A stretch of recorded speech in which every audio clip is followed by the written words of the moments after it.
We start this hour in the Middle East. Iran is pursuing a nuclear agreement with the United States that ensures economic benefits for both parties, according to diplomat Hamid Ganbari. The renewed talks aim to resolve Iran's nuclear program dispute and prevent military conflict. The US has increased military presence in the region, deploying a second aircraft carrier. Ganbari emphasized the need for the US to gain economic returns in areas like oil, gas, and aircraft purchases.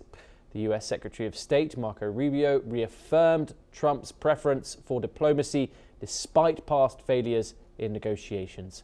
A US delegation, including Steve Witkoff and Jared Kushner, will meet Iranian officials in Geneva. Iran is willing to compromise on uranium enrichment for sanctions relief, but will not accept zero enrichment. Economic pressure on Iran continues with efforts to reduce its oil exports to China. Joining us now is Ross Feingold, a political analyst. He joins us live from Taipei in Taiwan. Ross, thank you very much for joining us here on the broadcast. Given that these two parties remain so far apart when it's coming to certain issues, including nuclear enrichment to absolute zero, what are your hopes for these talks? Do you think we could see some serious breakthroughs as we go into Geneva in the next 48 hours? The good thing is they're talking, so there's always hope as long as they are talking, which they are going to do in the coming days. But as far as a breakthrough, the situation remains unchanged from the way it's been for many years. And that's Iran has to give up its nuclear weapons development program and allow international inspection. Nobody takes them seriously that they're only developing civilian nuclear power with their research program.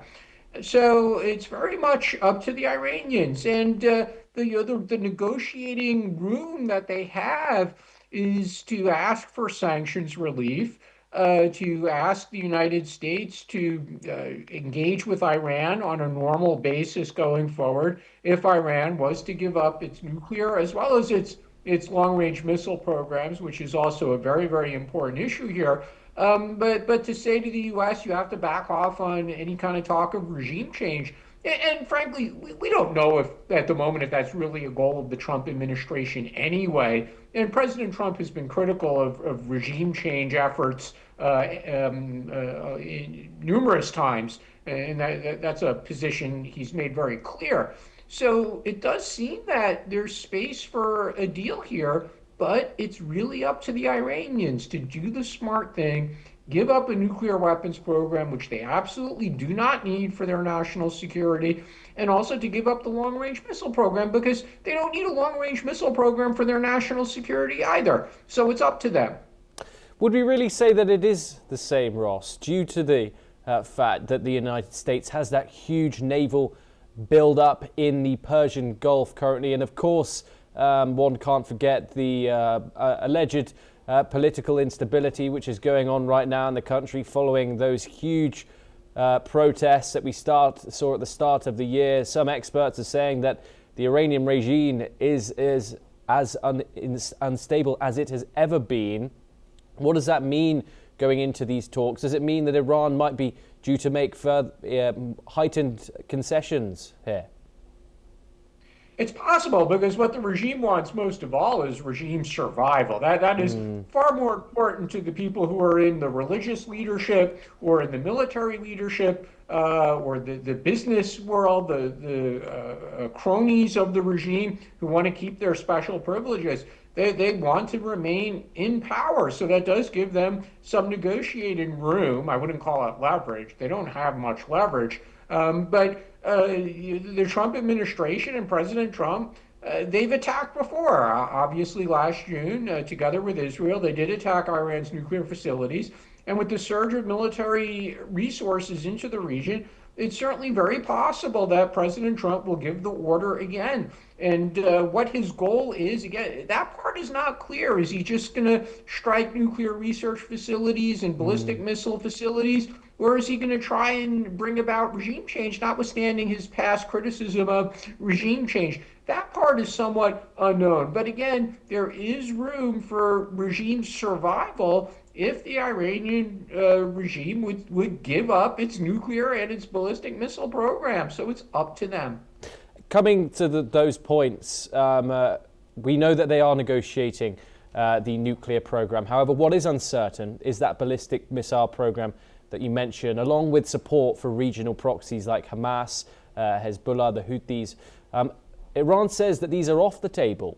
The ballistic missile program and the proxy support, these aren't being discussed. Do you think that there could be any malleability for discussing those options with Iran, toning both the missile program down along with funding towards those regional militias? That's a really interesting question because Hezbollah and Hamas are so significantly weakened compared to a few years ago. The Assad regime in Syria, which was an Iran proxy, that's gone too. So the proxy of concern at the moment is Yemen and the Houthis. But they are involved in a war. They are under pressure. The U.S. has shown a willingness, as has Israel, to attack the Houthis as well. So if Iran says that's off the table, I mean, maybe the United States would have a very vociferous opinion on that, but also recognizing the reality, which is how much weaker those proxies are in reality compared to a few years ago. So maybe that's not the key issue here. But the missile program, I mean, the United States and Israel, they're not going to accept Iran continuing to develop ever stronger long-range missiles that pose a threat not just to Israel but to other countries in the region, because those countries are not a threat to Iran, and there's just no justification for Iran to maintain these programs. And again, part of the purpose of the program is not just to maintain an existing arsenal, it's to build a larger and more capable arsenal. And this is just unacceptable to the United States and Israel and other countries in the region as well. So just like with the nuclear program, the decision is with the Iranians. And if they want regime survival and they want sanctions relief, then the decision to make is obvious. And sanctions relief, how much does Tehran need that for regime survival, as you've mentioned? Desperately. The sanctions from the United States and some of its close allies are extremely damaging to Iran's economy. And that's been the situation for many years. And one thing we know from sanctions, whether it's Cuba or other places around the world, regimes do survive. They often find a way to survive.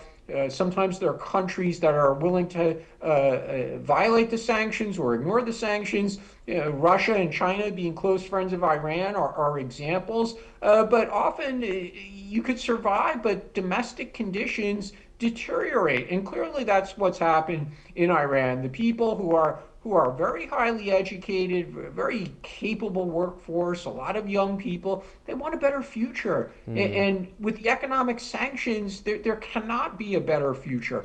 So the regime is under huge pressure domestically because of that. And if they want to find some kind of balance where they can survive in power, at least for the interim, they won't survive forever. But if they want to survive today and tomorrow, they need to improve the economy. And the way to improve the economy is to make a deal so that there's sanctions relief. Ross Feingold, do stay with us as we turn over to our next story. We stay in the region.